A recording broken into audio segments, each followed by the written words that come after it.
बिस्मिल्लाहिर्रहमानिर्रहीम। अस्सलामुअलैकुम। Welcome to as novels इन। कैसे हैं आप सब? उम्मीद है खैरियत से होंगे।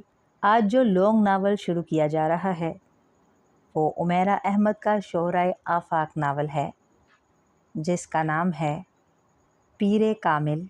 तो आइए शुरू करते हैं।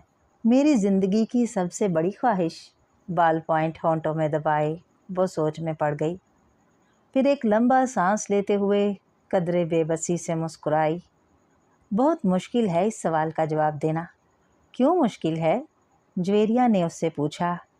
क्योंकि मेरी बहुत सारी ख्वाहिशात हैं और हर ख्वाहिश ही मेरे लिए बहुत अहम है, उसने सर झटकते हुए कहा। वो दोनों ऑडिटोरियम के अकबी हिस्से में दीवार के साथ ज़मीन पर टेक लगाए बैठी थीं। एफएससी क्लासेस में आज उनका 8वां दिन था और इस वक्त वो दोनों फ्री पीरियड में ऑडिटोरियम के अकबी हिस्से में आकर बैठ गई थीं।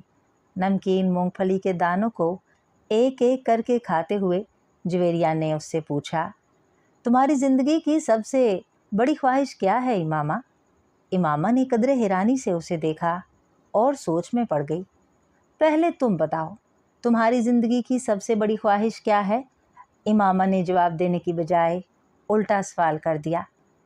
पहले मैंने पूछा है, तुम्हें पहले जवाब देना चाहिए। ज्वेरिया ने गर्दन हिलाई।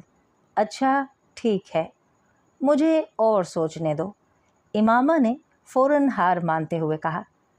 मेरी ज़िंदगी की सबसे बड़ी ख्वाहिश, वो बड़बड़ाई। एक ख्वाहिश तो ये है कि मेरी ज़िंदगी बहुत लंबी हो, उसने कहा। क्यों?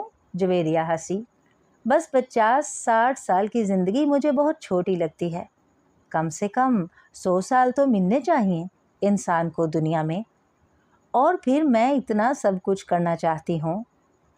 अगर जल्दी मर जाऊंगी तो फिर मेरी ज़िंदगी की सारी ख्वाहिशात अधूरी रह जाएंगी, उसने मूंगफली का एक दाना मुंह में डालते हुए कहा। अच्छा और? ज्वेरिया ने कहा। और ये कि मैं मुल्क की सबसे बड़ी डॉक्टर बनना चाहती हूँ, सबसे अच्छी आई स्पेशलिस्ट। मैं चाहती हूँ जब पाकिस्तान में आई सर्जरी की तारीख लिखी जाए तो उसमें मेरा नाम टॉप ऑफ द लिस्ट हो। उसने मुस्कुराते हुए आसमान को देखा। अच्छा, और अगर कभी तुम डॉक्टर ना बन सकी तो? ज्वेरिया ने कहा। आखिर ये मेरिट और किस्मत की बात है, ऐसा मुमकिन ही नहीं है। मैं इतनी मेहनत कर रही हूँ कि मेरिट पर हर सूरत आऊँगी। फिर मेरे वालिदैन के पास इतना पैसा है कि मैं अगर यहाँ किसी मेडिकल कॉलेज में ना जा सकी तो वो मुझे बैरूने मुल्क भिजवा देंगे। फिर भी अगर कभी ऐसा हो कि तुम डॉक्टर ना बन सको तो? हो ही नहीं सकता।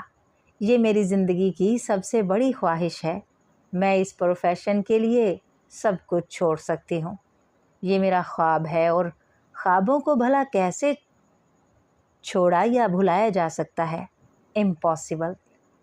इमामा ने कतई अंदाज में सर हिलाते हुए हथेली पर रखे हुए दानों में से एक और दाना मुंह में डाला। जिंदगी में कुछ भी नामुमकिन नहीं हो सकता, कभी भी कुछ भी हो सकता है। फ़र्ज़ करो कि तुम डॉक्टर नहीं बन पाती तो फिर तुम क्या करोगी? कैसे रिएक्ट करोगी? इमामा अब सोच में पड़ गई। पहले तो मैं बहुत रोऊंगी, बहुत ही ज़्यादा, कई दिन, और फिर मैं मर जाऊंगी। ज्वेरिया बेख्तियार हंसी। और अभी कुछ देर पहले तो तुम कह रही थी कि तुम लंबी ज़िंदगी चाहती हो और अभी तुम कह रही हो कि तुम मर जाओगी। हाँ तो फिर ज़िंदा रहकर क्या करूँगी? सारे प्लान्स ही मेरे मेडिकल के हवाले से हैं और ये चीज़ ज़िंदगी से निकल गई तो फिर बाकी रहेगा क्या? यानी तुम्हारी एक बड़ी ख्वाहिश दूसरी बड़ी ख्वाहिश को ख़त्म कर देगी, तुम यही समझ लो। तो फिर इसका मतलब तो ये हुआ कि तुम्हारी सबसे बड़ी ख्वाहिश डॉक्टर बनना है, लंबी ज़िंदगी पाना नहीं। तुम कह सकती हो, अच्छा अगर तुम डॉक्टर ना बन सकी तो फिर मरोगी कैसे? खुदकुशी करोगी या तबई मौत? ज्वेरिया ने बड़ी दिलचस्पी से पूछा। तबई मौत ही मरूंगी, खुदकुशी तो कर ही नहीं सकती, इमामा ने लापरवाही से कहा। और अगर तुम्हें तबई मौत आ ना सकी तो? मेरा मतलब है जल्द ना आई तो फिर तो तुम डॉक्टर ना बनने के बावजूद भी लंबी ज़िंदगी गुजारोगी। नहीं, मुझे पता है कि अगर मैं डॉक्टर ना बनी तो फिर बहुत जल्द मर जाऊंगी। मुझे इतना दुख होगा कि मैं तो ज़िंदा ही नहीं रह सकूंगी, वो यकीन के साथ बोली। तुम जिस कदर खुश मिजाज हो मैं कभी यकीन नहीं कर सकती कि तुम कभी इतनी दुखी हो सकती हो कि रो रो कर मर जाओ, और वो भी सिर्फ इसलिए कि तुम डॉक्टर नहीं बन सकती। लुक फनी, जवेरिया ने इस बार उसका मजाक उड़ाने वाले अंदाज में कहा। तुम अब मेरी बात छोड़ो, अपनी बात करो। तुम्हारी ज़िंदगी की सबसे बड़ी ख्वाहिश क्या है? इमामा ने मौजू बदलते हुए कहा। रहने दो। क्यों रहने दो? बताओ ना। तुम्हें बुरा लगेगा, जवेरिया ने कुछ हिचकिचाते हुए कहा। इमामा ने गर्दन मोड़कर हैरानी से उसे देखा। मुझे क्यों बुरा लगेगा? जवेरिया खामोश रही। ऐसी क्या बात है जो मुझे बुरी लगेगी? इमामा ने अपना सवाल दोहराया। बुरी लगेगी, जवेरिया ने मध्यम आवाज़ में कहा। आखिर तुम्हारी ज़िंदगी की सबसे बड़ी ख्वाहिश का मेरी ज़िंदगी से क्या ताल्लुक़ है कि मैं उस पर बुरा मानूंगी? इमामा ने इस बार कदरे उलझे हुए अंदाज में पूछा। कहीं तुम्हारी ये ख्वाहिश तो नहीं है कि मैं डॉक्टर ना बनूं? इमामा को अचानक याद आया। जवेरिया हंस दी। नहीं, ज़िंदगी सिर्फ एक डॉक्टर बन जाने से कहीं ज़्यादा अहमियत की हामिल होती है, उसने कुछ फ़लसफ़ियाना अंदाज में कहा। पहेलियाँ बुझवाना छोड़ दो और मुझे बताओ, इमामा ने कहा। मैं वादा करती हूँ, मैं बुरा नहीं मानूंगी, इमामा ने अपना हाथ उसकी तरफ बढ़ाते हुए कहा। वादे करने के बावजूद मेरी बात सुनने पर तुम बुरी तरह नाराज़ होगी। बेहतर है हम कुछ और बात करें, जवेरिया ने कहा। अच्छा, मैं अंदाज़ा लगाती हूँ तुम्हारी इस ख्वाहिश का ताल्लुक़ मेरे लिए किसी बहुत अहम चीज़ से है, राइट? इमामा ने कुछ सोचते हुए कहा। जवेरिया ने सर हिलाया। अब सवाल ये पैदा होता है कि मेरे लिए कौन सी चीज़ इतनी अहम हो सकती है कि मैं... वो बात करते करते रुक गई। मगर जब तक मैं तुम्हारी ख्वाहिश की नौयत नहीं जान लेती, मैं कुछ भी अंदाज़ा नहीं कर सकती। बता दो जवेरिया, प्लीज़। अब तो मुझे बहुत ही ज़्यादा तजस्सुस हो रहा है, उसने मिन्नत की। वो कुछ देर सोचती रही। इमामा गौर से उसका चेहरा देखती रही। कुछ देर की खामोशी के बाद जवेरिया ने सर उठाकर इमामा को देखा। मेरे प्रोफेशन के अलावा मेरी ज़िंदगी में फ़िलहाल जिन चीज़ों की अहमियत है वो सिर्फ़ एक ही है, और अगर तुम उसके हवाले से कुछ कहना चाहती हो तो कहो, मैं बुरा नहीं मानूंगी, इमामा ने संजीदगी से कहा। जवेरिया ने कदरे चौंक कर उसे देखा। वो अपने हाथ में मौजूद एक अंगूठी को देख रही थी। जवेरिया मुस्कुराई। मेरी ज़िंदगी की सबसे बड़ी ख्वाहिश ये है कि तुम... जवेरिया ने उसे अपनी ख्वाहिश बताई। इमामा का चेहरा एकदम सफ़ेद पड़ गया। वो शॉक्ड थी या हैरत ज़दा, जवेरिया अंदाज़ा नहीं कर सकी, मगर उसके चेहरे के तासुरात ये ज़रूर बता रहे थे कि जवेरिया के मुंह से निकलने वाले जुमले उसके हर अंदाजे के बरक्स थे। मैंने तुमसे कहा था ना कि तुम बुरा मानोगी, जवेरिया ने जैसे सफाई पेश करने की कोशिश की, मगर इमामा कुछ कहे बगैर उसे देखती रही। मोइज़ हलक के बल चिल्लाता हुआ दर्द से दोहरा हो गया। उसके दोनों हाथ अपने पेट पर थे। उसके सामने खड़े 12 साला लड़के ने अपनी फटी हुई टी शर्ट की आस्तीन से अपनी नाक से बहता हुआ खून साफ किया और हाथ में पकड़े हुए टेनिस रैकेट को एक बार फिर पूरी कुव्वत से मोइज़ की टांग पर दे मारा। मोइज़ के हलक से एक बार फिर चीख निकली और वो इस बार सीधा हो गया। कुछ बेयकीनी के आलम में उसने खुद से 2 साल छोटे भाई को देखा, जो अब बग़ैर किसी लिहाज और मुरव्वत के उसे उस रैकेट से पीट रहा था जो मोइज़ कुछ देर पहले उसे पीटने के लिए लेकर आया था। इस हफ्ते में इन दोनों के दरमियान होने वाला ये तीसरा झगड़ा था, और तीनों बार झगड़ा शुरू करने वाला उसका छोटा भाई था। मोइज़ और उसके ताल्लुकात हमेशा ही नाखुशगवार रहे थे। उनका झगड़ा बचपन से लेकर अब से कुछ पहले तक सिर्फ ज़बानी कलामी बातों और धमकियों तक ही महदूद रहता था, मगर अब कुछ अरसे से वो दोनों हाथापाई पर भी उतर आए थे। आज भी यही हुआ था।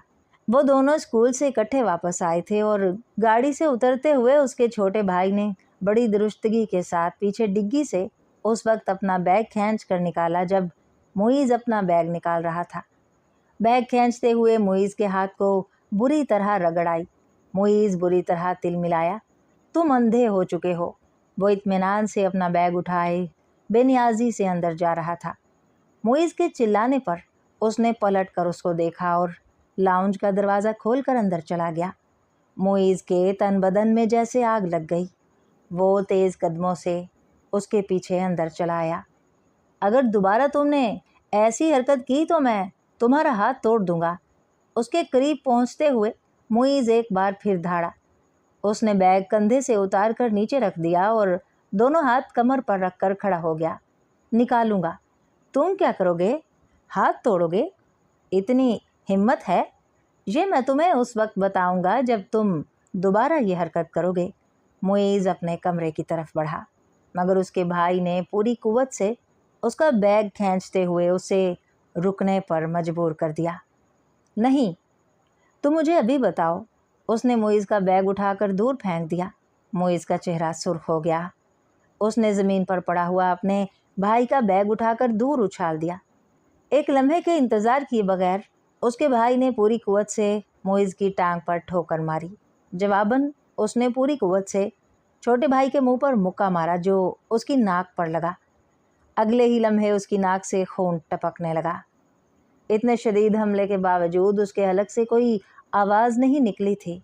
उसने मुईज़ की टाई खींचते हुए उसका गला दबाने की कोशिश की। मुईज़ ने जवाबन उसकी शर्ट को कॉलर से खींचा। उसे शर्ट के फटने की आवाज़ आई। उसने पूरी कुव्वत से अपने छोटे भाई के पेट में मुक्का मारा और उसके भाई के हाथ से उसकी टाई निकल गई। ठहरो, मैं तुम्हें अब तुम्हारा हाथ तोड़ कर दिखाता हूँ। मुईज़ ने उसे गालियाँ देते हुए लाउंज के एक कोने में पड़े हुए एक रैकेट को उठा लिया और अपने छोटे भाई को मारने की कोशिश की, मगर अगले ही लम्हे रैकेट उसके भाई के हाथ में था। उसने पूरी कुव्वत से घुमाकर इतनी बर्क रफ्तारी के साथ उस रैकेट को मुईज़ के पेट में मारा कि वो संभल या खुद को बचा भी नहीं सका। उसने यके बाद दीगरे उसकी कमर और टांग पर रैकेट बरसा दिए। अंदर से उन दोनों का बड़ा भाई इश्तियाल के आलम में बाहर लाउंज में आ गया। क्या तकलीफ़ है तुम दोनों को? घर में आते ही हंगामा शुरू कर देते हो। उसको देखते ही छोटे भाई ने उठाया हुआ रैकेट नीचे कर लिया था। और तुम्हें शर्म नहीं आती? अपने से बड़े भाई को मारते हो। उसकी नज़र अब उसके हाथ में पकड़े रैकेट पर गई। नहीं आती, उसने बड़ी ढिठाई के साथ कहते हुए रैकेट एक तरफ उछाल दिया और बड़ी बेखौफी से कुछ फासले पर पड़ा हुआ अपना बैग उठाकर अंदर जाने लगा। मुईज़ ने बुलंद आवाज़ में सीढ़ियाँ चढ़ते हुए अपने छोटे भाई से कहा, तुमको इसका खमियाजा भुगतना पड़ेगा। वो भी तक अपनी टांग सहला रहा था। Sure, why not? हाँ, क्यों नहीं? एक अजीब सी मुस्कुराहट के साथ सीढ़ियों के आखिरी सिरे पर रुककर उसने मुईज़ से कहा, अगली बार तुम बैट लेकर आना। टेनिस रैकेट से कुछ मज़ा नहीं आया। तुम्हारी कोई हड्डी नहीं टूटी। मुईज़ को इश्तियाल आ गया। तुम अपनी नाक संभालो, वो यकीनन टूट गई होगी। मुईज़ गुस्से के आलम में सीढ़ियों को देखता रहा जहाँ कुछ देर पहले वो खड़ा था। मिसेस समांथा रिचर्ड ने दूसरी रो में खिड़की के साथ पहली कुर्सी पर बैठे हुए उस लड़के को चौथी बार घूरा।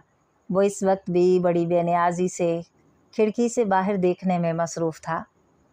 वक्तन फ़वक्तन वो बाहर से नज़रें हटाता, एक नज़र मिसेस समांथा को देखता, उसके बाद फिर उसी तरह बाहर झांकने लगता। इस्लामाबाद के एक गैर मुल्की स्कूल में वो आज पहले दिन इस क्लास की बायोलॉजी पढ़ाने के लिए आई थीं। वो एक डिप्लोमेट की बीवी थीं और कुछ दिन पहले ही इस्लामाबाद अपने शौहर के साथ आई थीं। टीचिंग उनका प्रोफेशन था और जिस जिस मुल्क में उनके शौहर की पोस्टिंग हुई वो वहाँ सफारत खाने से मुंसलिक स्कूल्स में पढ़ाती रहीं। अपने से पहले बायोलॉजी पढ़ाने वाली टीचर मिसेस मैरिन की स्कीम ऑफ वर्क को ही जारी रखते हुए उन्होंने क्लास के साथ कुछ इब्तदाई तारुफ और गुफ्तगू के बाद दिल और निज़ाम दौरान खून की डायग्राम राइटिंग बोर्ड पर बनाते हुए उसे समझाना शुरू किया। डायग्राम की वजाहत करते हुए उन्होंने उस लड़के को खिड़की से बाहर झांकते हुए देखा। पुरानी टेक्निक का इस्तेमाल करते हुए अपनी नज़रें उस लड़के पर मरकूज रखते हुए उन्होंने अचानक बोलना बंद कर दिया। क्लास में एकदम खामोशी छा गई। उस लड़के ने सर घुमाकर अंदर देखा। मिसेस समांथा रिचर्ड से उसकी नज़रें मिली। मिसेस समांथा मुस्कुराईं और एक बार फिर उन्होंने अपना लेक्चर शुरू कर दिया। कुछ देर तक उन्होंने इसी तरह बोलते हुए अपनी नज़रें उस लड़के पर रखीं, जो अब अपने सामने पड़ी नोटबुक पर कुछ लिखने में मसरूफ़ था। उसके बाद मिसेस समांथा ने अपनी तवज्जो क्लास में मौजूद दूसरे स्टूडेंट्स पर मरकूज़ कर ली। उनका ख्याल था वो खासा शर्मिंदा हो चुका है, दोबारा बाहर नहीं देखेगा, मगर सिर्फ 2 मिनट के बाद उन्होंने उसे एक बार फिर खिड़की से बाहर मतवजा देखा। वो एक बार फिर बोलते बोलते खामोश हो गई। बिला तवक्कुफ उस लड़के ने गर्दन मोड़कर फिर उनकी तरफ देखा। इस बार मिसेस समांथा मुस्कुराई नहीं, बल्कि कदरे संजीदगी से उसे देखते हुए एक बार फिर लेक्चर देना शुरू कर दिया। चंद लम्हे गुजरने के बाद उन्होंने राइटिंग बोर्ड को देखने के बाद दोबारा उस लड़के को देखा तो वो एक बार फिर खिड़की से बाहर कुछ देखने में मसरूफ़ था। इस बार गैर महसूस तौर पर उनके चेहरे पर कुछ नाराज़गी नमूदार हुई और वो कुछ झुंझलाते हुए खामोश हुई, और उनके खामोश होते ही उस लड़के ने खिड़की के बाहर से अपनी नज़रें हटाकर उनकी तरफ देखा। इस बार उस लड़के के माथे पर भी कुछ शिकने थीं। एक नज़र मिसेस समांथा को नागवारी से देखकर वो एक बार फिर खिड़की से बाहर देखने लगा। उसका अंदाज़ इस कदर तौहीन आमेज़ था कि मिसेस समांथा रिचर्ड्स का चेहरा सुर्ख हो गया। सालार, तुम क्या देख रहे हो? उन्होंने सख्ती से पूछा। नथिंग, यकलफ्ज़ी जवाब आया। वो अब चुभती हुई नज़रों से उन्हें देख रहा था। तुम्हें पता है मैं क्या पढ़ा रही हूँ? होप सो, उसने इतने रूड अंदाज में कहा कि समांथा रिचर्ड्स ने यकदम हाथ में पकड़ा हुआ मार्कर कैप से बंद करके टेबल पर फेंक दिया। ये बात है, तो फिर यहाँ आओ और ये डायग्राम बनाकर इसको लेबल करो, उन्होंने स्पंज के साथ राइटिंग बोर्ड को साफ करते हुए कहा। यके बाद दीगरे लड़के के चेहरे पर कई रंग आए। उन्होंने क्लास में बैठे हुए स्टूडेंट्स को आपस में नज़रों का तबादला करते देखा। वो लड़का अब सर्द नज़रों के साथ समांथा रिचर्ड्स को देख रहा था। जैसे ही उन्होंने राइटिंग बोर्ड से आखिरी निशान साफ किया, वो अपनी कुर्सी से एक झटके के साथ उठा। तेज़ कदमों के साथ उसने टेबल पर पड़ा हुआ मार्कर उठाया और बर्क रफ्तारी के साथ राइटिंग बोर्ड पर डायग्राम बनाने लगा। पूरे 2 मिनट 57 सेकंड्स के बाद उसने मार्कर पर कैप लगाकर उसे मेज़ पर उसी अंदाज में उछाला जिस अंदाज में समांथा रिचर्ड्स ने उछाला था, और समांथा की तरफ देखे बगैर अपनी कुर्सी पर आकर बैठ गया। मिसेस रिचर्ड्स ने उसे मारकर उछालते या अपनी कुर्सी की तरफ जाते नहीं देखा। वो बेयकीनी के आलम में राइटिंग बोर्ड पर 3 मिनट से भी कम अरसे में बनाई जाने वाली उस लेबल्ड डायग्राम को देख रही थी, जिसे बनाने में उन्होंने 10 मिनट लिए थे, और वो उनकी डायग्राम से ज़्यादा अच्छी थी। वो कहीं भी मामूली सी गलती भी नहीं ढूंढ सकी। कुछ खफीफ से होते हुए उन्होंने गर्दन मोड़कर एक बार फिर उस लड़के को देखा। वो फिर खिड़की से बाहर देख रहा था। वसीम ने तीसरी बार दरवाजे पर दस्तक दी। इस बार अंदर से इमामा की आवाज़ आई। कौन है? इमामा, मैं हूँ, दरवाज़ा खोलो, वसीम ने दरवाजे से अपना हाथ हटाते हुए कहा। अंदर खामोशी छा गई। कुछ देर बाद दरवाजे का लॉक खुलने की आवाज़ आई। वसीम ने दरवाजे के हैंडल को घुमाकर दरवाज़ा खोल दिया। इमामा उसकी जानिब पुश्त किए अपने बेड की तरफ बढ़ी। तुम्हें इस वक्त क्या काम आन पड़ा है मुझसे? आखिर तुमने इतनी जल्दी दरवाज़ा क्यों बंद कर लिया था? अभी तो 10 बजे हैं, वसीम कमरे में दाखिल होते हुए बोला। बस नींद आ रही थी मुझे। वो बेड पर बैठ गई। वसीम उसका चेहरा देखकर चौंक गया। तुम रो रही थी? बेख्तियार उसके मुंह से निकला। इमामा की आंखें सुर्ख और सूजी हुई थीं और वो उससे नज़रें चुराने की कोशिश कर रही थी। नहीं, रो नहीं रही थी, बस सर में कुछ दर्द हो रहा था। इमामा ने मुस्कुराने की कोशिश की। वसीम ने उसके पास बैठते हुए उसका हाथ पकड़कर टेम्परेचर चेक करने की कोशिश की। कहीं बुखार तो नहीं है? उसने कुछ तशवीश भरे अंदाज में कहा और फिर हाथ छोड़ दिया। बुखार तो नहीं है, फिर तुम कोई टैबलेट ले लेती। मैं ले चुकी हूँ। अच्छा, तुम सो जाओ, मैं बातें करने आया था, मगर अब इस हालत में क्या बातें करूँगा तुमसे, वसीम ने कदम बाहर की तरफ बढ़ाते हुए कहा। इमामा ने उसे रोकने की कोशिश नहीं की। वो खुद भी उठकर उसके पीछे गई और वसीम के बाहर निकलते ही उसने दरवाजे को फिर लॉक कर लिया। बेड पर औंधे मुंह लेटकर उसने तकिए में मुंह छुपा लिया। वो एक बार फिर हिचकियों के साथ रो रही थी। 13 साल का वो लड़का इस वक्त टीवी पर म्यूज़िक शो देखने में मसरूफ़ था। जब तैयबा ने अंदर झांका, बेयकीनी से उन्होंने अपने बेटे को देखा और फिर कुछ नाराज़गी के आलम में अंदर चली आईं। ये क्या हो रहा है? उन्होंने अंदर आते ही कहा। टीवी देख रहा हूँ। उसने टीवी से नज़रें नहीं हटाईं। टीवी देख रहा हूँ? फॉर गॉड सेक, तुम्हें एहसास है कि तुम्हारे पेपर्स हो रहे हैं? तैयबा ने उसके सामने आते हुए कहा। So what? उस लड़के ने इस बार कुछ खफगी से कहा। So what? तुम्हें इस वक्त अपने कमरे में किताबों के दरमियान होना चाहिए, ना कि यहाँ इस बेहुदा शो के सामने, तैयबा ने डांटा। मुझे जितना पढ़ना था मैं पढ़ चुका हूँ, आप सामने से हट जाएं। उसके लहजे में नागवारी आ गई। फिर भी उठो और अंदर जाकर पढ़ो, तैयबा ने उसी तरह खड़े खड़े उससे कहा। ना मैं यहाँ से उठूँगा, ना अंदर जाकर पढ़ूँगा। मेरी स्टडीज़ और पेपर्स मेरा मसला है, आपका नहीं। अगर तुम्हें इतनी परवाह होती स्टडीज़ की तो इस वक्त तुम यहाँ बैठे होते। स्टेप असाइड, उसने तैयबा के जुमले को नज़रअंदाज करते हुए बड़ी बदतमीज़ी के साथ हाथ के इशारे से कहा। आज तुम्हारे पापा आ जाएं तो मैं उनसे बात करती हूँ। तैयबा ने उसे धमकाने की कोशिश की। अभी बात कर लें, क्या होगा? पापा क्या कर लेंगे? जब मैं आपको बता चुका हूँ कि मुझे जितनी तैयारी करनी है मैंने कर ली है, तो फिर आपको क्या मसला है? ये तुम्हारे सालाना इम्तिहान हैं, तुम्हें एहसास होना चाहिए इस बात का, तैयबा ने यकदम अपने लहजे को नरम करते हुए कहा। मैं कोई 2-4 साल का बच्चा नहीं हूँ कि मेरे आगे पीछे फिरना पड़े आपको। मैं अपने मामलात में आपसे ज़्यादा समझदार हूँ, इसलिए ये थर्ड क्लास किस्म के जुमले मुझसे मत बोला करें। एग्ज़ाम्स हो रहे हैं, स्टडीज़ पर ध्यान दो, इस वक्त तुम्हें अपने कमरे में होना चाहिए। मैं तुम्हारे फादर से बात करूँगी। What a rubbish. वो बात करते करते गुस्से में सोफ़े से उठकर खड़ा हो गया। हाथ में पकड़ा हुआ रिमोट उसने पूरी कुव्वत से सामने वाली दीवार पर दे मारा और पाँव पटकता हुआ कमरे से निकल गया।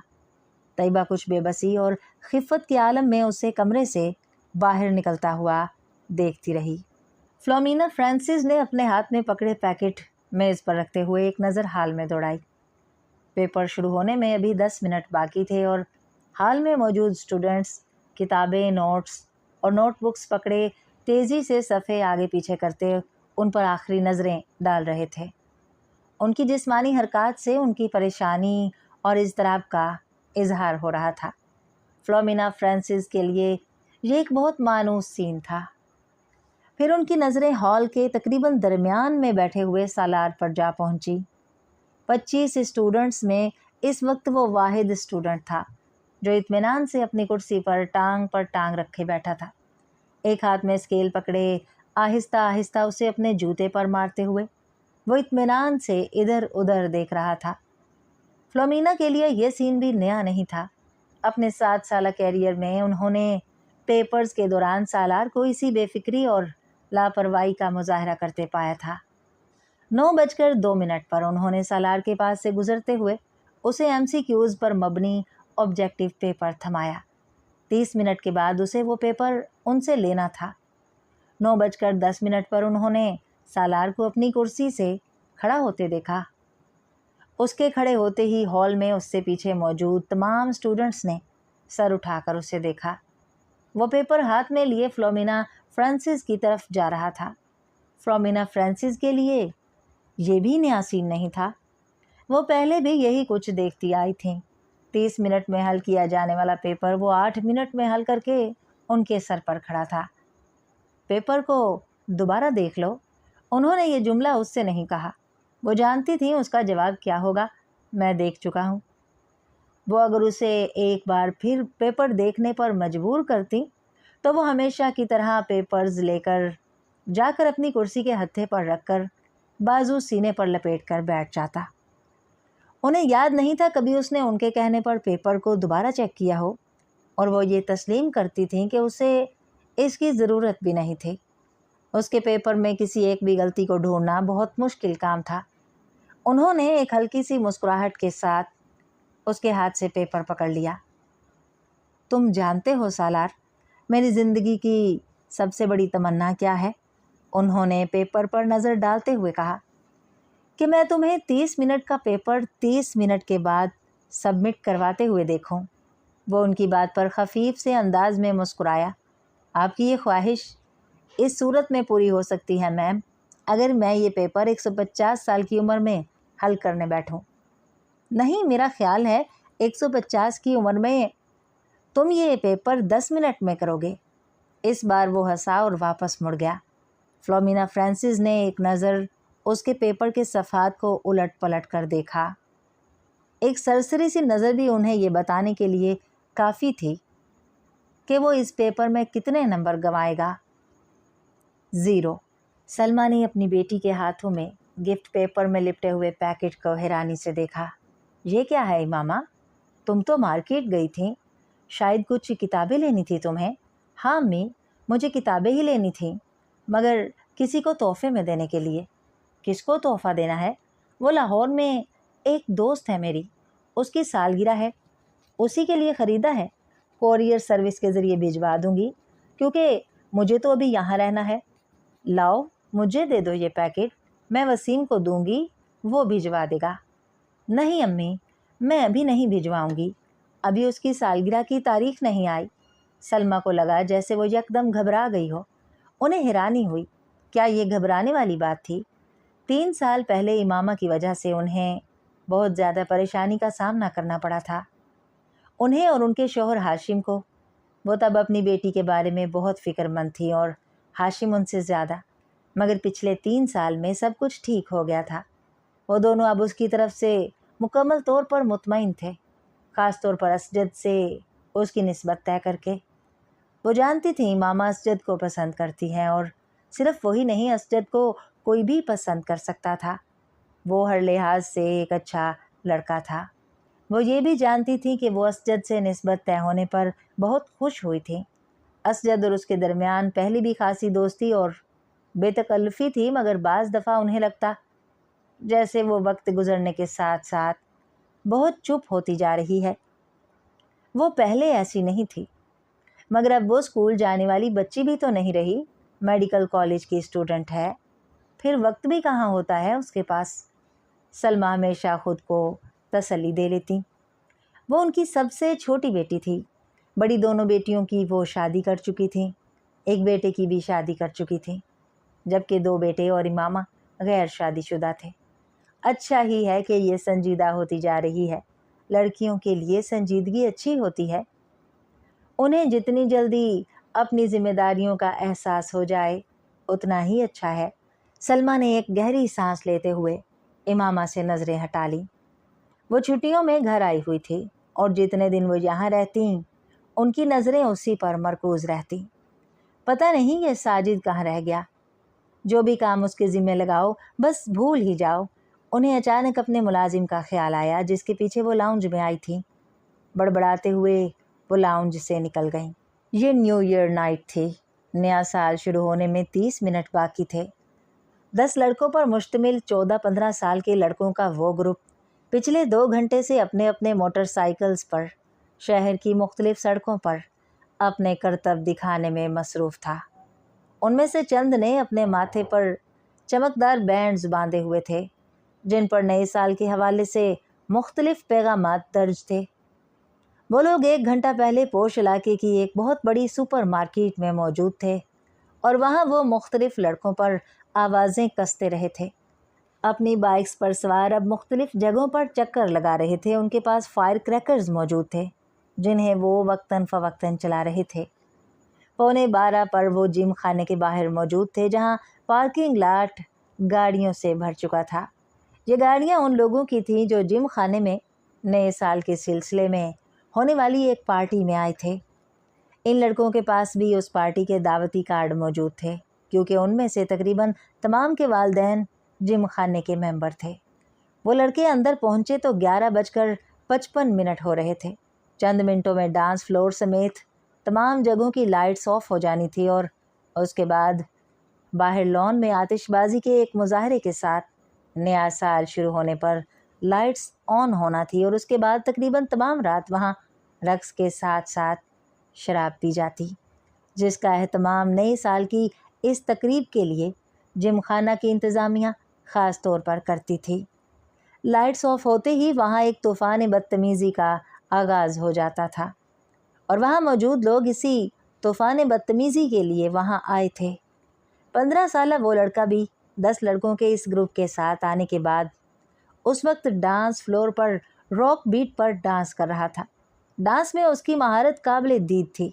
12 बजने में 10 सेकंड रह जाने पर लाइट्स ऑफ हो गईं और ठीक 12 बजे लाइट्स यकदम दोबारा ऑन कर दी गईं।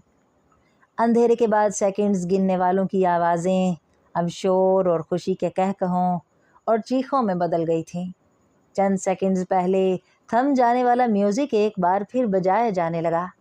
वो लड़का अब अपने दोस्तों के साथ बाहर पार्किंग में आ गया, जहां बहुत से लड़के अपनी अपनी गाड़ियों के हॉर्न बजा रहे थे। उन्हीं लड़कों के साथ बियर के कैन पकड़े वो वहां मौजूद एक गाड़ी की छत पर चढ़ गया। उस लड़के ने गाड़ी की छत पर खड़े खड़े अपने जैकेट की जेब से बियर का एक भरा हुआ कैन निकाला और पूरी कुव्वत से कुछ फासले पर खड़ी एक गाड़ी की विंड स्क्रीन पर दे मारा। एक धमाके के साथ गाड़ी की विंड स्क्रीन चूर चूर हो गई। वो लड़का इत्मीनान के साथ अपने बाएं हाथ में पकड़ा कैन पीता रहा। वो पिछले आधे घंटे से कामरान को वीडियो गेम खेलते हुए देख रहा था। स्क्रीन पर मौजूद स्कोर में कोई ख़ास इजाफा नहीं हो रहा था। शायद उसकी वजह वो मुश्किल ट्रैक था जिस पर कामरान को गाड़ी ड्राइव करनी थी। सालार लाउंज के सोफ़ों में से एक सोफ़े पर बैठा अपनी नोटबुक पर कुछ लिखने में मसरूफ़ था, मगर वक्तन फ़वक्तन नज़र उठाकर टीवी स्क्रीन को भी देख रहा था, जहां कामरान अपनी जद्दोजहद में मसरूफ़ था। ठीक आध घंटे बाद उसने नोटबुक बंद करके सामने पड़ी मेज़ पर रख दी। फिर मुंह पर हाथ रखकर जमाई रोकी, दोनों टांगें सामने पड़ी मेज़ पर रखकर और दोनों हाथों की उंगलियां सर के पीछे बांधे वो कुछ देर स्क्रीन को देखता रहा, जहां कामरान अपने तमाम चांसेस ज़ाया करने के बाद एक बार फिर नया गेम खेलने की तैयारी कर रहा था। क्या प्रॉब्लम है कामरान? सालार ने कामरान को मुखातिब किया। ऐसे ही नया गेम लेकर आया हूँ, मगर स्कोर करने में बड़ी मुश्किल हो रही है, कामरान ने बेजारी से कहा। अच्छा, मुझे दिखाओ। उसने सोफ़े से उठकर रिमोट कंट्रोल उसके हाथ से ले लिया। कामरान ने देखा पहले 20 सेकंड में ही सालार उसे जिस स्पीड पर दौड़ा रहा था उस स्पीड पर कामरान अब तक नहीं दौड़ा पाया था। जो ट्रैक उसे बहुत मुश्किल लग रहा था वो सालार के सामने एक बचकाना चीज़ महसूस हो रहा था। 1 मिनट बाद वो जिस स्पीड पर गाड़ी दौड़ा रहा था उस स्पीड पर कामरान के लिए उस पर नज़रें जमाना मुश्किल हो गया, जबकि सालार उस स्पीड पर भी गाड़ी को मुकम्मल तौर पर कंट्रोल किए हुआ था। 3 मिनट के बाद कामरान ने पहली बार गाड़ी को डगमगाते और फिर ट्रैक से उतरकर धमाके के साथ तबाह करते देखा। कामरान ने कुछ मुस्कुराते हुए मुड़कर सालार को देखा। गाड़ी क्यों तबाह हुई थी वो जान गया था। रिमोट अब सालार के हाथ की बजाय मेज़ पर पड़ा था और वो अपनी नोटबुक उठाए खड़ा हो रहा था। कामरान ने सर उठाकर उसे देखा। बहुत बोरिंग गेम है, सालार ने तबसरा किया और कामरान की टांगों को फलांगते हुए लाउंज से बाहर आ गया। कामरान होंठ भेंचे 7 हिंसों पर मबनी उस स्कोर को देख रहा था जो स्क्रीन के एक कोने में जगमगा रहा था। कुछ ना समझ में आने वाले अंदाज में उसने बैरूनी दरवाजे को देखा जिससे वो गायब हुआ था। वो दोनों एक बार फिर खामोश थे। असजद को उलझन होने लगी। इमामा इतनी कमगो नहीं थी जितनी वो उसके सामने हो जाती थी। पिछले आधे घंटे में उसने गिनती के लफ्ज़ बोले थे। वो उसे बचपन से जानता था। वो बहुत खुश मिजाज थी। उन दोनों की निस्बत ठहराए जाने के बाद इब्तदाई साल में उसमें कोई तब्दीली नहीं आई। असजद को उससे बात करके खुशी महसूस होती थी। वो भला की हाजिर जवाब थी, मगर पिछले कुछ सालों में वो यकदम बदल गई थी और मेडिकल कॉलेज में जाकर तो ये तब्दीली और भी ज़्यादा महसूस होने लगी थी। असजद को बाज़ दफ़ा यूँ महसूस होता जैसे उससे बात करते हुए बहुत दर्जा मोहतात रहती है। कभी वो उलझी हुई सी महसूस होती और कभी उसे उसके लहजे में अजीब सी सर्द मोहरी महसूस होती। उसे लगता वो जल्द अज जल्द उससे छुटकारा पाकर उसके पास से उठकर चली जाना चाहती है। इस वक्त भी वो ऐसा ही महसूस कर रहा था। मैं कई बार सोचता हूँ कि मैं ख्वामखा ही तुम्हारे लिए यहाँ आने का तरद्दुद करता हूँ। तुम्हें तो इससे कोई फ़र्क नहीं पड़ता होगा कि मैं आऊँ या ना आऊँ। असजद ने एक गहरी सांस लेकर कहा। वो उसके बिलमुकाबिल लॉन चेयर पर बैठी दूर बाउंड्री वाल पर चढ़ी हुई बेल को घूर रही थी। असजद की शिकायत पर उसने गर्दन हिलाए बगैर अपनी नज़रें बेल से हटाकर असजद पर मजबूर कर दी। असजद ने सवालिया नज़रों से उसे देखा, मगर वो खामोश रही तो उसने लफ्ज़ों में कुछ रद्दोबदल के साथ अपना सवाल दोहराया। तुम्हें मेरे ना आने से कोई फ़र्क नहीं पड़ेगा इमामा? क्यों? ठीक कह रहा हूँ मैं। अब मैं क्या कह सकती हूँ इस पर? तुम कम अज़ कम इनकार तो कर सकती हो, मेरी बात को झुठला सकती हो कि ऐसी बात नहीं है, मैं गलत सोच रहा हूँ, और ऐसी बात नहीं है, आप गलत सोच रहे हैं। इमामा ने उसकी बात काट कर कहा। उसका लहजा अब भी उतना ही ठंडा और चेहरा उतना ही बेतासुर था जितना पहले था। असजद एक ठंडी सांस लेकर रह गया। हाँ, मेरी दुआ और ख्वाहिश तो यही है कि ऐसा ना हो, और मैं वाकई गलत सोच रहा हूँ, मगर तुमसे बात करते हुए मैं हर बार ऐसा ही महसूस करता हूँ। किस बात से आप ऐसा महसूस करते हैं? इस बार पहली बार असजद को उसकी आवाज़ में कुछ नाराज़ी झलकती हुई महसूस हुई।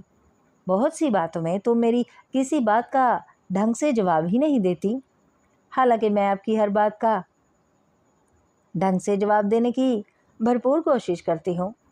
लेकिन अब अगर आपको मेरे जवाब पसंद ना आए तो मैं क्या कर सकती हूँ? असजद को इस बार बात करते हुए वो कुछ मज़ीद खफा महसूस हुई। मैंने ये कब कहा कि मुझे तुम्हारे जवाब पसंद नहीं आए? मैं तो सिर्फ़ ये कह रहा हूँ कि मेरी हर बात के जवाब में तुम्हारे पास हाँ और नहीं के अलावा कुछ नहीं होता। बाज़ दफ़ा तो मुझे लगता है कि मैं अपने आप से बातें कर रहा हूँ। अगर आप मुझसे ये पूछेंगे कि तुम ठीक हो, तो मैं उसका जवाब हाँ या नहीं में ही दूंगी।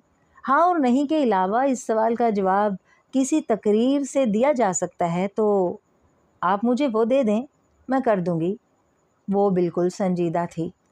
हाँ और नहीं के साथ भी तो कुछ कहा जा सकता है, और कुछ नहीं तो तुम जवाबन मेरा हाल ही पूछ सकती हो। मैं आपका क्या हाल पूछूं?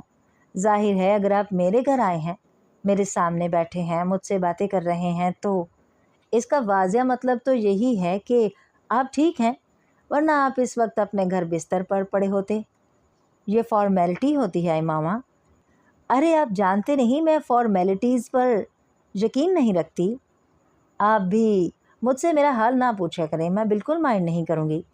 असजद जैसे लाजवाब हो गया। ठीक है, फॉर्मेलिटीज़ को छोड़ो, बंदा कोई और बात कर लेता है, कुछ डिस्कस कर लेता है, अपनी मसरूफियात के बारे में ही कुछ बता देता है। असजद, मैं आपसे क्या डिस्कस करूं? आप बिज़नेस करते हैं, मैं मेडिकल की स्टूडेंट हूँ। आपसे मैं क्या पूछूं? स्टॉक मार्केट की पोजीशन, ट्रेंड बुलिश था या बियरिश, इंडेक्स में कितने पॉइंट्स का इजाफा हुआ, या अगली कंसाइनमेंट कहाँ भेज रहे हैं, इस बार गवर्नमेंट ने आपको कितनी रिबेट दी? उसका लहजा अब भी उतना ही सर्द था। या आपसे एनाटॉमी डिस्कस करूं, कौन से अवामल इंसान के जिगर को मुतासिर कर सकते हैं? बाईपास सर्जरी में इस साल कौन सी नई तकनीक इस्तेमाल की गई है? दिल की धड़कन बहाल करने के लिए कितने से कितने वोल्ट का इलेक्ट्रिक शॉक दिया जा सकता है?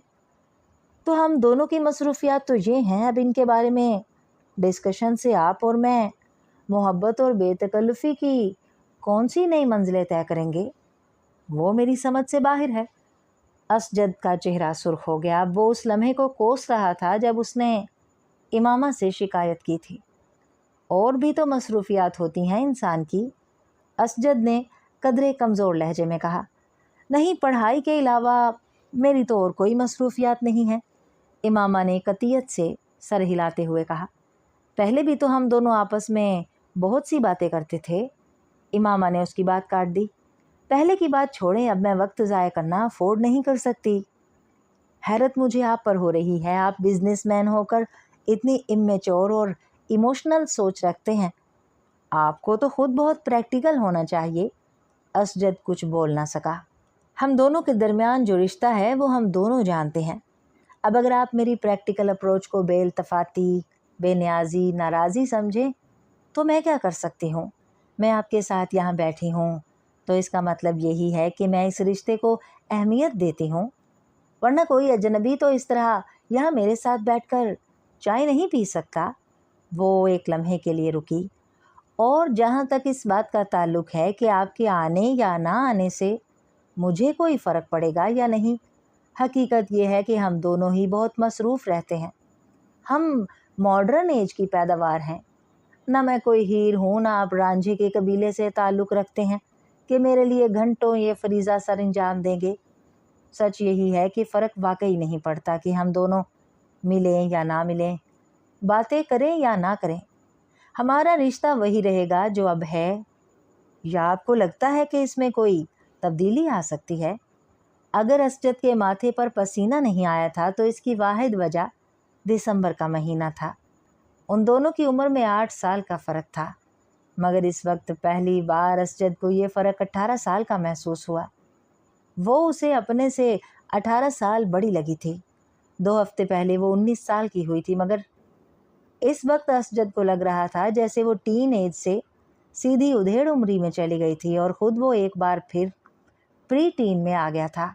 वो उसके बिलमुकाबिल टांग पर टांग रखे असजद के चेहरे पर नज़रें जमाए उसी बेतासुर अंदाज में उसके जवाब की मुंतज़िर थी। असजद ने कुर्सी के हत्थे पर टिके उसके हाथ में मंगनी की अंगूठी को देखा और खंखार कर अपना गला साफ करने की कोशिश की। तुम बिल्कुल ठीक कह रही हो, मैं सिर्फ इसलिए डिस्कशन की बात कर रहा था कि हमारे दरमियान अंडरस्टैंडिंग डेवलप हो सके। असजद, मैं आपको बहुत अच्छी तरह समझती और जानती हूँ, और ये जानकर मुझे बहुत अफसोस हुआ कि आप समझते हैं कि हमारे दरमियान अभी भी किसी अंडरस्टैंडिंग को डेवलप करने की ज़रूरत है। मेरा ख़्याल था हम दोनों के दरमियान अच्छी खासी अंडरस्टैंडिंग है। वो असजद का दिन नहीं था, असजद ने एतराफ़ किया। और अगर आपको ये ख्याल है कि एनाटॉमी और बिज़नेस को डिस्कस करके हम कोई अंडरस्टैंडिंग डेवलप कर लेंगे तो ठीक है, आइंदा हम यही डिस्कस कर लिया करेंगे। इमामा के लहजे में लापरवाही का अंसर वाज़िया था। तुमको मेरी बात बुरी लगी है? बिल्कुल भी नहीं, मैं क्यों बुरा मानूंगी? उसके लहजे में मौजूद हैरत के अंसर ने असजद को मज़ीद शर्मिंदा किया। शायद मैंने गलत बात कह दी है।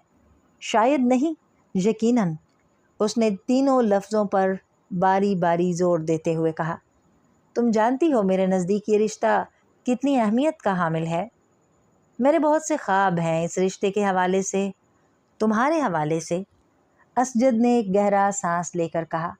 इमामा बेतासुर चेहरे के साथ उसी बेल को देख रही थी। शायद इसीलिए मैं ज़रूरत से ज़्यादा हसास हो जाता हूँ। मुझे इस रिश्ते के हवाले से कोई खौफ नहीं है। मैं जानता हूँ ये रिश्ता हम दोनों की मर्ज़ी से हुआ है। वह उसके चेहरे पर नज़रें जमाए बड़े जज़्ब के साथ कह रहा था, और यकदम ही उसे एक बार फिर ये एहसास होने लगा था जैसे वो वहाँ मौजूद नहीं थी, उसकी बात नहीं सुन रही थी। असजद को लगा वो एक बार फिर खुद से बातें कर रहा था। एक बहुत बड़ी कोठी के अकब में मौजूद अनेक्सी से म्यूज़िक की आवाज़ बाहर लॉन तक आ रही थी। बाहर मौजूद कोई भी शख्स अनेक्सी के अंदर मौजूद लोगों की क़ुव्वत बर्दाश्त पर हैरानी का इजहार कर सकता था, लेकिन वो अनेक्सी के अंदर मौजूद लोगों की हालत देख लेता तो वो इस हैरान कुन कुव्वत बर्दाश्त की वजह जान जाता। अनेक्सी के अंदर मौजूद 6 लड़के जिस हालत में थे, उस हालत में इससे ज़्यादा तेज़ और बुलंद म्यूज़िक भी उन पर असरअंदाज ना हो सकता था। और जहाँ तक 7वें लड़के का ताल्लुक था, तो वो ऐसी किसी चीज़ से मुतासिर नहीं होता था। अनेक्सी का वो कमरा इस वक्त धुएं के मरगोलों और अजीब किस्म की बू से भरा हुआ था। कालीन पर एक मशहूर रेस्टोरेंट से लाए गए खाने के खुले हुए डिब्बे और डिस्पोजेबल प्लेटें, चमचे भी पड़े थे। कालीन पर खाने पीने की बची कुची चीज़ें और हड्डियां भी इधर उधर फेंकी गई थीं। सॉफ्ट ड्रिंक की प्लास्टिक की बोतलें भी इधर उधर लुढ़क रही थीं। केचप की बोतलों से निकलने वाली केचप कालीन को कुछ और बदनुमा बना रही थी। वो 7 लड़के उसी कालीन पर एक दूसरे से कुछ फासले पर विराजमान थे। उनके सामने कालीन पर बियर के खाली कैंस का एक ढेर भी लगा हुआ था और तफरीह का ये सिलसिला वहीं तक नहीं रुका था।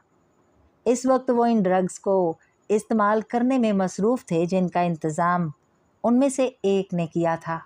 पिछले 2 माह में वो तीसरी बार इस एडवेंचर के लिए इकट्ठे हुए थे और इन 3 मौक़े पर वो 4 किस्म के ड्रग्स इस्तेमाल कर चुके थे। पहली बार उन्होंने वो ड्रग इस्तेमाल की थी जो उनमें से एक को अपने बाप की दराज से मिली थी। दूसरी बार उन्होंने जो ड्रग इस्तेमाल की थी वो उन्होंने अपने एक स्कूल फेलो के तवसत से इस्लामाबाद के एक क्लब से ख़रीदी थी। और इस बार वो जो ड्रग इस्तेमाल कर रहे थे वो उन्होंने एक ट्रिप पर रावलपिंडी की एक मार्केट में एक अफ़गान से ख़रीदी थी। तीनों मौक़े पर उन्होंने इन ड्रग्स के साथ अल्कोहल का इस्तेमाल किया था, जिसका हसूल उनके लिए मुश्किल नहीं था। इस वक्त भी उन 7 लड़कों में से 6 लड़के पूरी तरह नशे में थे। उनमें से एक अभी भी कांपते हाथों के साथ ड्रग को सूंघने की कोशिश कर रहा था, जबकि 2 लड़के सिगरेट पीते हुए बाकी लड़कों के साथ टूटी फूटी गुफ्तगू कर रहे थे। सिर्फ 7वां लड़का मुकम्मल तौर पर होश में था। उस लड़के का चेहरा पिंपल्स से भरा हुआ था और उसके गले में मौजूद एक स्याह तंग डोरी में 3-4 तांबे की अजीब सी शक्लों के जेवरात पुरोए हुए थे। एल्विस प्रेस्ले स्टाइल के कॉलर्स वाली एक चेक्ड डार्क ब्लू शर्ट के साथ एक बेहुदा सी सुरमई जीन्स पहने हुए था, जिसके दोनों घुटनों पर मैडोना का चेहरा पेंट किया गया था। उसने आंखें खोलकर अपने दाएं तरफ मौजूद लड़कों पर एक अचटती नज़र डाली। उसकी आंखें सुर्ख हो रही थीं, मगर इस सुर्खी के बावजूद वो ऐसा कोई तासुर नहीं दे रही थी कि वो बाकी लड़कों की तरह मुकम्मल तौर पर नशे की गिरफ्त में था। चंद मिनट उन्हें देखने के बाद उसने सीधे होते हुए डिबिया में मौजूद बाकी ड्रग कोन में डाल दी और एक छोटे से स्ट्रॉ के साथ उसे सूंघने लगा। काफ़ी देर के बाद उसने स्ट्रॉ को एक तरफ फेंक दिया और अपने हाथ की पोर पर थोड़ी सी ड्रग रखकर ज़बान की नोक के साथ कुछ दिलचस्पी, तजस्सुस मगर एहतियात के साथ उसे चखा। दूसरे ही लम्हे उसने बरक रफ्तारी के साथ अपने बाएं जानिब थूका। ड्रग यकीनन बहुत अच्छी क्वालिटी की थी। उसकी आंखें अब पहले से ज़्यादा सुर्ख हो रही थी, मगर अभी भी वो अपने होशो हवास में था। उसके चेहरे के तासुरात से अंदाज़ा हो रहा था कि वो अपनी सरगर्मी से कुछ ज़्यादा महजूज नहीं हुआ। 1-2 मिनट के बाद उसने अपने पास कालीन पर पड़े हुए बियर के कैन से चंद घूंट लेते हुए ड्रग के जायके को साफ करने की कोशिश की। कैन रखने के बाद वो चंद मिनट तक कोन में मौजूद ड्रग को देखता रहा। दूसरे 6 लड़के उस वक्त तक नशे में पूरी तरह धुत कारपेट पर औंधे सीधे पड़े थे, मगर वो अब भी उसी तरह बैठा था। कैन में मौजूद बियर का घूंट लेते हुए वो पुरसोच अंदाज में उन सब को देखता रहा। उसकी आंखें अब मतवरम हो रही थी, मगर उनमें मौजूद चमक बता रही थी कि अभी भी वो मुकम्मल तौर पर नशे में नहीं है। ये इसके साथ तीसरी बार हुआ था। पहले 2 बार ड्रग इस्तेमाल करने के बाद वो उसी तरह बैठा रहा, जबकि उसके दोस्त बहुत जल्द नशे में धुत हुए थे। रात के पिछले पहर वो उन लोगों को उसी हालत में छोड़कर खुद घर आ गया था। आज भी वो यही करना चाह रहा था। कमरे के अंदर मौजूद ड्रग की बू से अब पहली बार वो उलझने लगा। उसने खड़ा होने की कोशिश की और वो लड़खड़ाया। अपनी लड़खड़ाहट पर काबू पाते हुए वो सीधा खड़ा हो गया। नीचे झुककर उसने कारपेट से कीरिंग, वॉलेट और क्रेडिट कार्ड उठाए और फिर आगे बढ़कर उसने स्टीरियो को बंद कर दिया। अपनी मतवारम और सुर्ख आंखों से उसने कमरे में एक नज़र दौड़ाई, यूं जैसे वो कोई चीज़ याद करने की कोशिश कर रहा हो। फिर वो कमरे के दरवाजे की तरफ बढ़ गया। एक बार फिर नीचे बैठकर उसने जॉगर्स पहने और उनके तस्मों को टखनों के गिर्द लपेट कर गिरा बांधी। फिर दरवाजे का लॉक खोलकर वो बाहर निकल गया। रोशनी से यकदम वो कॉरिडोर की तारीकी में आ गया था। अंधेरे में अपना रास्ता ढूंढते हुए वो अनेक्सी के बैरूनी दरवाजे को खोलता हुआ बाहर लॉन में आ गया। अनेक्सी की सीढ़ियाँ उतरते हुए उसे अपनी नाक से कोई चीज़ बहती महसूस हुई। बायां हाथ उठाते हुए अपनी उंगलियों को अनेक्सी की बैरूनी लाइट की रोशनी में देखा। उसकी पोरों पर खून के कतरे लगे हुए थे। उसने अपने ट्राउज़र की जेब टटोलते हुए अंदर से एक रुमाल बरामद किया और अपनी पोरों पर लगा हुआ खून साफ़ किया। उसके बाद उसी रुमाल के साथ उसने अपने नाक से चमकने वाला खून साफ़ किया। उसे अपने हलक में कोई चीज़ चुभती हुई महसूस हुई। उसने खंखार कर अपना गला साफ़ करने की कोशिश की। उसे अब अपने सीने में भी घुटन का एहसास होने लगा। चंद गहरे सांस लेकर उसने इस घुटन को कम करने की कोशिश की। वहीं खड़े खड़े उसने 2-3 बार नीचे थूका और एक बार फिर सीढ़ियाँ उतरने के लिए कदम बढ़ाया। वो यकदम ठिठक गया। उसके नाक में अजीब सी सनसनाहट हुई और फिर यकदम कोई चीज़ पूरी कुव्वत से बहने लगी। वो बेख्तियार कमर के बल झुक गया। एक धार की सूरत में उसकी नाक से निकलने वाला खून सीढ़ियों पर गिरने लगा था। मार्बल पर फिसलता हुआ खून। वो उसे देखता रहा।